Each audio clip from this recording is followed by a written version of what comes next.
Man, what is happening, my YouTube family?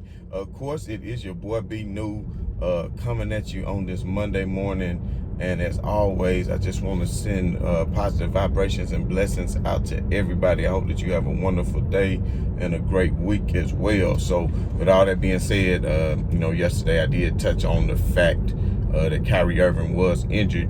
And with his injury, it left Kevin Durant to carry a much heavier load than what he's accustomed to carrying. And with all that being said, of course, we know the Brooklyn Nets did fall short on yesterday to the Milwaukee Bucks. And it's crazy the reactions that you get, that you see, all over the internet from different people and fans of other players and things like that. But, the main thing I want to say is, Biggie once had a song called Pray and Pray for My Downfall. Pray and pray for my downfall. That's something that I never would do for any man or for any person for that matter, is to pray for their downfall. Because whenever you praying for somebody else's downfall, the way the universe works is you praying for that for yourself. So when you wish negativity on somebody, just know that you're going to bring it right back to yourself, because karma and the laws of the universe and the way that all these vibrations work in this vibrational field that we call this plane that we live on is definitely karma that can come back to you. And of course, as we all know, we saw Glenn the Big Baby Davis tweet out to Kyrie Irving saying, hey, that's the same ankle you stepped on Lucky with. Like, to me, that's taking it too far, because first of all, that's not the same ankle. You getting your ankles reversed there, Glenn Big Baby. So that's not the same ankle. Now I understand you upset that he stepped on the logo, and a lot of people got different views on that. But at the end of the day, Kyrie wouldn't have stepped on the logo if he knew it didn't mean anything. So he stepped on the logo for a reason. So it meant something. So, at the end of the day, a lot of, millennials and a lot of these new generation people might not know it, but there's been a lot of fights in the history of sports by teams disrespecting other people's logo.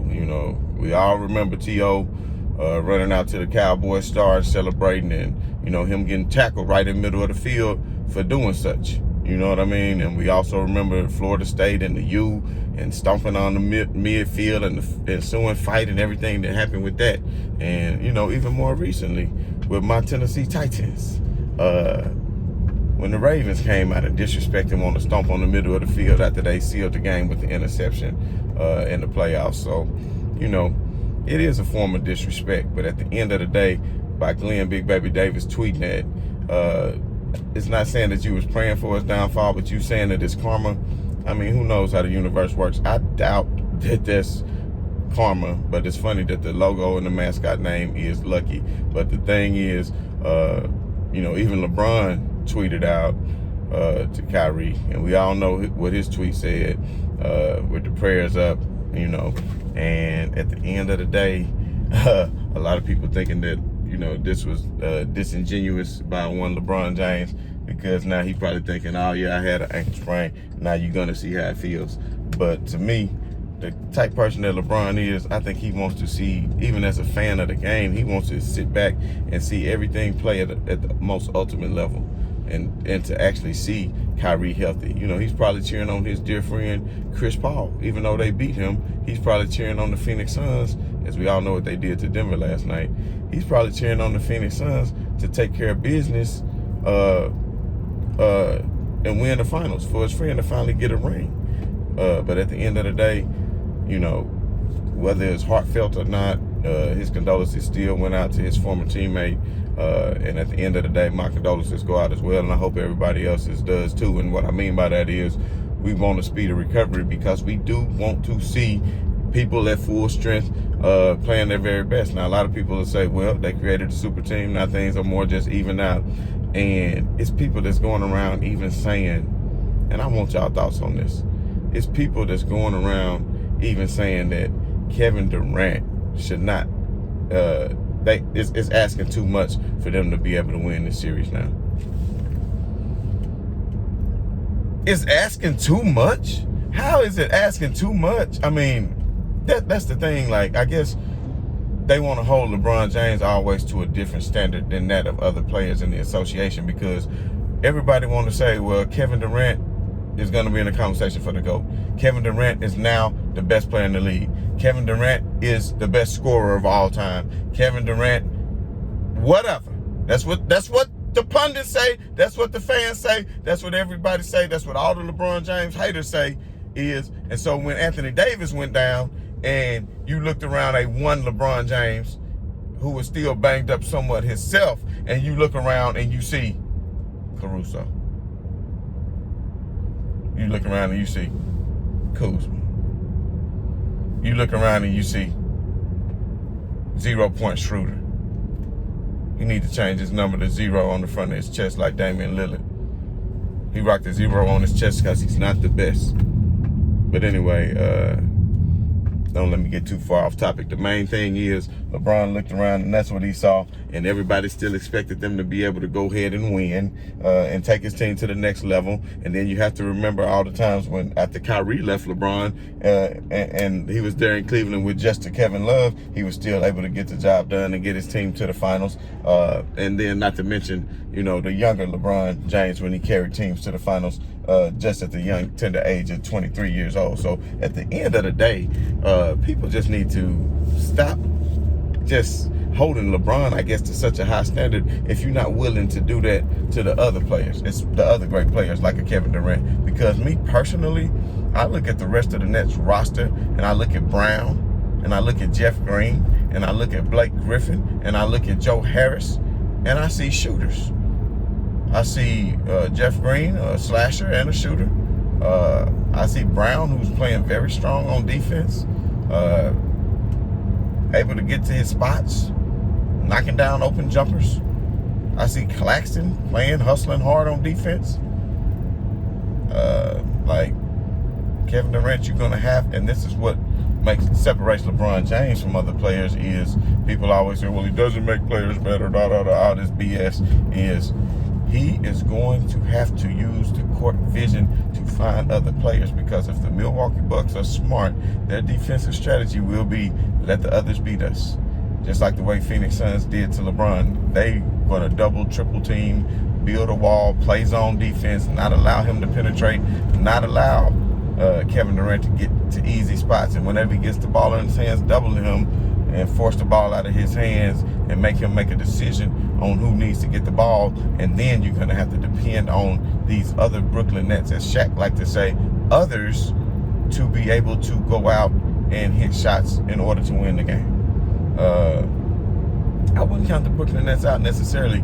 Let's just remember, the Milwaukee Bucks played horrible in Brooklyn. They got their ass stomped. Let's not forget that. They lost by a whole lot of points. So with all that being said, let's just see if they will show up. But see, this time I think they may just smell blood in the water. And now that they smell blood in the water, they are not going to sit idly by and let Brooklyn come out and steal a game, because they know if they can get that game and go up 3-2 and then go back home, then they can close it out. And they don't have to go to a Brooklyn for a Game 7 and not give Kyrie a chance to play, to get healthy, and not give James Harden, for that matter, a chance. Because at this point, they might say it's all or nothing now and put him back out there. You would hate for that to happen and put Harden back out there and he tears a hamstring. We saw what happened with Anthony Davis in the groin, which I thought it was just totally foolish to put Anthony Davis in the game and allow him to do that. But like I said before, all these media people and fans want to put pressure on him and make him go out and do something that he shouldn't have done. And that way, well, you went out on the floor and gave it your all. Man, damn all that. You saw what happened to KD in the finals for him when he went out there and he was already dealing with the calf or whatnot. And then it more than likely led to that Achilles. So I look forward to this game. I look forward to seeing if Kevin Durant can really do the things everybody says he's capable of doing. They say he's the greatest player in the world. They say he's the greatest scorer of all time. But see, me, myself, I'm not a smooth brain. I got a smooth bald head, you know what I'm saying? But I'm not a smooth brain individual. And I know that it's going to be a challenge for Kevin Durant, because this is a team sport. And I say this time and time again, it takes teams to win championships. And usually a dynamic duo, which I've discussed before, so I won't go down through that again. But at the end of the day, it's a team sport. So a lot of people look at these rings and knock LeBron, and then don't go back and look at the finals and who they were up against, and the reason why they could have lost these games. Nobody can beat the whole team by themselves. That's just not the way the game of basketball works, and that's why it's a thing of beauty.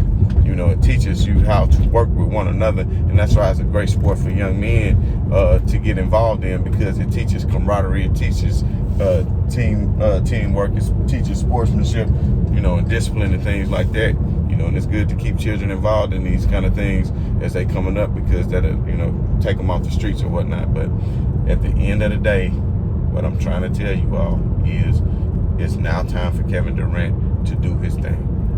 What is he going to do? I want to take a poll. Put down in the comments, everybody, what do you think the outcome of this next game would be on tomorrow night? Because we pretty much know that Kyrie is not going to be playing the way he hurt his ankle like that. And usually the swelling ensues afterwards. So if he was going to play, he would have played then and tried to play on it. So at the end of the day, a one-day turnaround is not going to be quick enough. So in the comments below, let me know what you all think, who is going to win. I hadn't checked the spread or the money line to see who was favored in that game. It'll be interesting to see.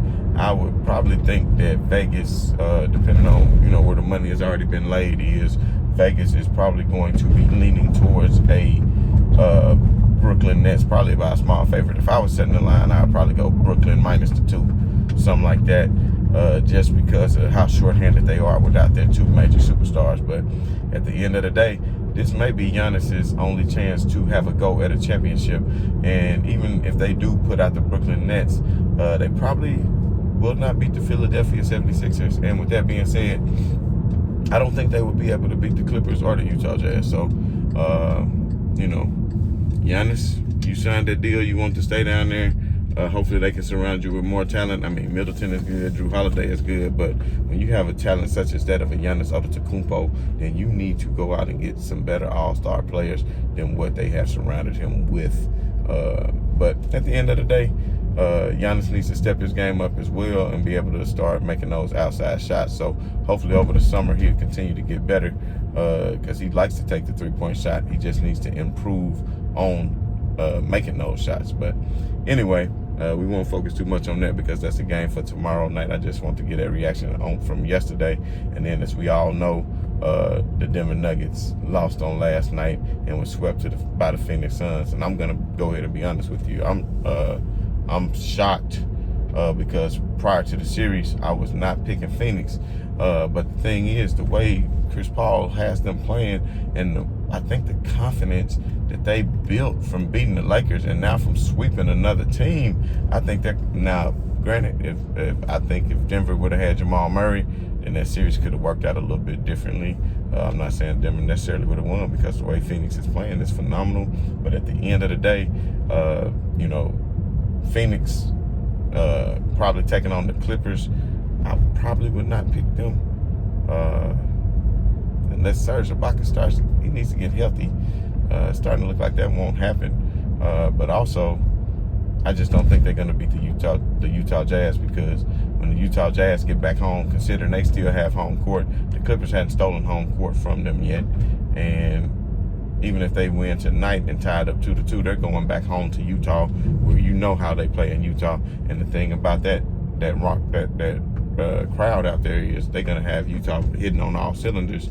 And Mike Conley has not even came back yet. Mike Conley, if he comes back, then that's going to really change that series, because he is the one who really gets their offense going. You don't even see any pick and roll action hardly with Gobert or anything with Donovan Mitchell, but Mike Conley is a straight up maestro, so to speak, when it comes to the offensive end of the floor and getting his other teammates involved. And his shot is greatly improved, and he's very capable of finishing at the basket with the left or the right hand. So that'll be a series changer. So I think Utah would be much more favored if Mike Conley was not nursing that sore hamstring, but we shall see how that all goes. But main thing is, all these people who saying that Kevin Durant is asking too much for him to be able to win this series, I don't think so. So you saying you the greatest player, you know, and all this and that. And let's not forget PJ Tucker and the defense that PJ Tucker has been playing on Kevin Durant. It has been amazing. The first 2 games, you know, he got into some foul trouble, and I think that really, you know, kind of led to them kind of struggling to get, you know, to contain Kevin Durant. But, you know, once Kevin Durant started going off and he still had Kyrie Irving in the game, that was different. But now that you actually do it on your own, we shall see how that all works out. But anyway, just put in the comments below if you feel like the Brooklyn Nets are going to win this next game, and much more do you think they're going to win the series. So at the end of the day, this has been your boy B New, and as always, I'm screaming right on to the real, and much love to these haters. I'm out.